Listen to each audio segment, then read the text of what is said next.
നമുക്കൊന്ന് നല്ല ടേസ്റ്റി ആയിട്ടുള്ളൊരു ഓറഞ്ച് പുഡിംഗ് തയ്യാറാക്കിയാലോ. ഇത് തണുപ്പോടുകൂടി കഴിക്കാൻ നല്ല ടേസ്റ്റാണ്. ട്രൈ ചെയ്ത് നോക്കൂ. വീഡിയോ ഇഷ്ടമായി സബ്സ്ക്രൈബ് ചെയ്തൊന്ന് സപ്പോർട്ട് ചെയ്യണേ. പുഡിംഗ് തയ്യാറാക്കാൻ വേണ്ടിയിട്ട് 3 ഓറഞ്ച് എടുത്തിട്ടുണ്ട്. മധുരത്തിന് വേണ്ടിയിട്ട് 4 ടേബിൾ സ്പൂൺ പഞ്ചസാര, 2.5 table spoon custard powder, 2 cup പാല്. ആദ്യം നമുക്ക് ഈ ഓറഞ്ച് രണ്ടായിട്ടൊന്ന് മുറിച്ചെടുക്കണം.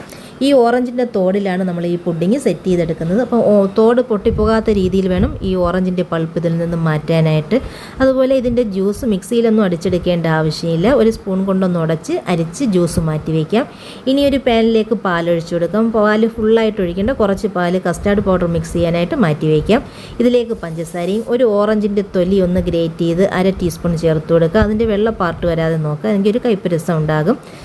പാലൊന്ന് ചൂടായി വരുന്ന സമയത്ത് ഇതിലേക്ക് കസ്റ്റാർഡ് മിക്സ് ഒഴിച്ചു കൊടുക്കാം. എന്നിട്ട് മീഡിയം ഫ്ലെയിമിൽ നല്ലതുപോലെ കട്ടിയാക്കി എടുക്കുക. ഇതിലേക്ക് ഓറഞ്ചിൻ്റെ ജ്യൂസും കൂടെ ഒഴിച്ച് മിക്സ് ചെയ്ത് ഫ്ലെയിം ഓഫ് ചെയ്ത് കൊടുക്കുക. എന്നിട്ട് ചൂടോട് കൂടിയിട്ട് തന്നെ ഓരോ ഓറഞ്ചിൻ്റെ തോടിൽ ഇതുപോലെ ഒഴിച്ച് തണുപ്പിച്ചെടുക്കുമ്പോൾ ഓറഞ്ച്